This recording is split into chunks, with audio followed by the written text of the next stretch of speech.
নিশ্চয়ই আছে, নিশ্চয়ই আছে। সরকারের একটা বৃথা চেষ্টা, আপনি বারবার বলে ডেট দিয়ে যে অনিশ্চয়তা তৈরি হয়েছে, লাভ হবে না। নিশ্চয়তা অনিশ্চয়তা কিন্তু একটা পারসেপশন। আপনি খেয়াল করবেন এই সরকার প্রধান উপদেষ্টা রিপিটেডলি বলেছেন নির্বাচন হবে, নির্বাচন হবে। উনি দেশের বাইরে দেশের রাজনৈতিক দল যখন যায় সবাই সতর্ক থাকুন হবে। সেদিন একটা শোতে আমি রাজ্জাকি ভাইয়ের সাথে ছিলাম, আমরা ইয়ালা করছিলাম, আপনি তারপর না বিভিন্ন জায়গায় গেলে ফিসফাস শুনবেন, মানুষ জিজ্ঞেস করে নির্বাচন কি হবে, আমি মানুষ কেন নিজ দলের লোকে আলাপ করে লোকে। সো এই অবিশ্বাসটা কেন? তার মানে আপনি গায়ের জোরে আস্থা আনতে পারবেন। আস্থা কিন্তু একটা মানে পারসেপশন, এটা ভুল হতে পারে কিন্তু এটা এক্সিস্ট করে, ডিটারমিনেশন থাকতে হবে, এটা এক্সিস্ট করে। আপনি দেখবেন ওই অনাস্থা ছিল, এইসব বলে টলে লাভ হবে না, বরং আস্থার পরিবেশ আরো নষ্ট হয়েছে, একদম সোজাসুজি। এবার আমি পাল্টা কথা বলি, জামাত শক্তিশালী, জামাতের গ্রাউন্ড আছে, ও বললো এটা না হলে আমি নির্বাচনে যাব না। বিএনপি যদি বলে এগুলা দিয়ে আমি নির্বাচনে যাব না, একই প্রশ্ন, রেজাল্ট একইও না, আবার ইভেন আরো খারাপ বলবো আমি, মানে জামাত নির্বাচন করে এনসিপির সাথে নির্বাচন করে জামাত ক্ষমতায় যাবে। বুঝেন আপনি? আমি এই জন্য বলছি সব দিকে এই পরিস্থিতি আছে, এই জন্য আমার একটা আন্ডারস্ট্যান্ডিং আছে। আচ্ছা, প্রথম কথাটা হলো আমি একটু জনাব তাহেরের এটা একটু অ্যাড্রেস করতে চাই। আমাদের জাতির জন্য যদি একটা জিনিস বেছে নিতে বলেন, সংস্কার বা এই গণভোট আর নির্বাচন, বললাম আমরা ডক্টর ইউনূসের অধীনে কোনো সংস্কার হবে না, একটা নির্বাচন হয়ে ডেমোক্রেটিক সরকার আসবে, তারপর কি হবে সেটা অন্য আলোচনা।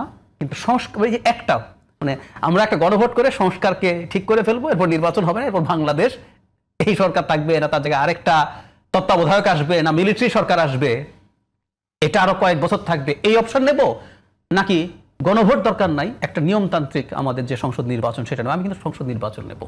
আমার আন্ডারস্ট্যান্ডিং হচ্ছে দুটো নিয়েই, সংস্কার এবং নির্বাচন নিয়ে যেতে পারলেই সবচেয়ে ভালো। কিন্তু আপনাকে একটা যদি বাঁচতে বলে সেটা কোনোভাবেই সংস্কার না, একটা যদি বাঁচতেই হয় আপনাকে।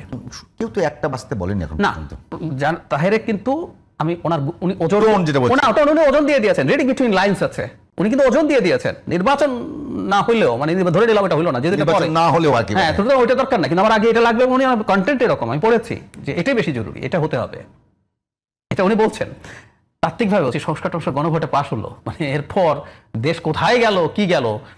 পোস্ট আপরাইজিং 3টা দেশে গৃহযুদ্ধ হয়েছে, মানে এই যে আরব স্প্রিং যে হলো, এর মধ্যে ইজিপ্টে তো শেষ পর্যন্ত মিলিটারি শাসন, কিছুটা ঠিকঠাক আছে তিউনিসিয়া, লিবিয়া, সিরিয়া, ইয়েমেন, 3টাতে রেজিমকে চ্যালেঞ্জ করতে গিয়ে গৃহযুদ্ধ হয়ে দেশ তছনছ হয়ে গেছে। তো আপনি সংস্কার করবেন, সংস্কারটাকে জেনুইন করবেন, দেশটাকে আপনি এমন জায়গায় ঠেলে দিচ্ছেন একটা আনসার্টেন জায়গায়, সেটা প্রবলেম। আমি জানা তাহেরের এই বক্তব্যকে আসলে পলিটিক্যাল রেটরিক, এটা আমার বটম লাইনে সমালোচনার পর বলছি, রেটরিক হিসেবে নিতে চাই। কারণ হচ্ছে আমি বিশ্বাস করি না জামায়াতে ইসলামী এত বড় ভুল করবে। অলরেডি এটা বলার সাথে সাথে অলরেডি জামাত ইসলাম সহ 8টি রাজনৈতিক দল তারা বলছে যে গণভোট নির্বাচন আগে না দিলে তারা বৃহত্তর আন্দোলনের ঘোষণা দেবে। কার বিরুদ্ধে? সরকারের বিরুদ্ধে। আচ্ছা, ঠিক আছে দিলেন, কিন্তু আমি যে কথাটা বলছিলাম, শেষ পর্যন্ত যদি মানা না হয়, আমি ধারণা করি শেষ পর্যন্ত সবাই নির্বাচনে গণভোট। আমি মনে করছি। আচ্ছা, বেসটা কোথায়? আগে বিরুদ্ধের কথা বলি।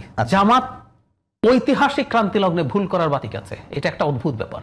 মানে যে পাকিস্তানের জন্য জামাত বাংলাদেশের বরাবরই 99 রানে গিয়ে আউট না, এরকম না, যে পাকিস্তানকে টিকিয়ে রাখার জন্য সে বাংলাদেশের স্বাধীনতার বিরুদ্ধে অবস্থান নিল, সেই জামাত পাকিস্তান চায় নাই। 47 সে ভারত চাইছিল, যখন এই মাটির সবাই পাকিস্তান চাইছে। তারপর আপনি 71-এ দাঁড়ানোর বিরুদ্ধে, 86-তে এই ভূমির লোকজন এরশাদের সাথে অ্যালাইন্ড হওয়াটাকে বেইমানি মনে করেছে। আওয়ামী লীগের সাথে যে জামাত বেইমান হয়েছিল আমরা অনেকে জানি না বা মনে করিয়ে দেই না। আজকে এরশাদ খারাপ, জাতীয় পার্টি খারাপ হাসিনার সাথে গেছে বলে জামাত এরশাদের সাথে গিয়েছিল তো হাসিনার সাথে, ইটস ট্রু, ডকুমেন্টেড ফ্যাক্ট। তো ইতিহাসের ক্রান্তি লগ্নে তার ভুল করার প্রবণতা আছে। অনেকে বলে, আমি নিশ্চিত নই।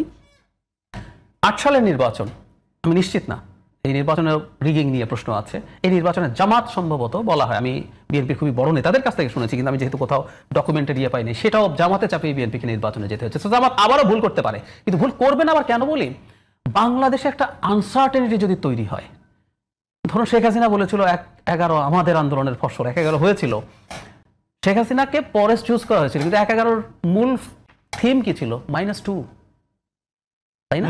ফেল করলো, পরে তারা শেখ হাসিনার সাথে নেগোশিয়েট করেছে। প্রথম শেখ হাসিনাকে, তার আন্দোলনের ফসল হলেও শেখ হাসিনাকে কি করতে চেয়েছিল? তার দলকে মাইনাস করতে। সুতরাং এই ধরনের কিছু হলে কেউ ভালো থাকবে না এবং রাজনৈতিক দলগুলো সবার আগে সাফার করবে। এই কারণে আমি বিশ্বাস করি যে কোনো একটা জায়গায় তাদের এই সদ্বুদ্ধি, এটা সব দল, বিএনপি, জামাত, এনসিপি, ইসলামী আন্দোলন যারা আছে সবাই এটা বুঝতে পারবে। এই জন্য আমি আশা করি যে এটা পলিটিক্যাল রেটরিক চাপ দেওয়ার জন্য করছেন তারা।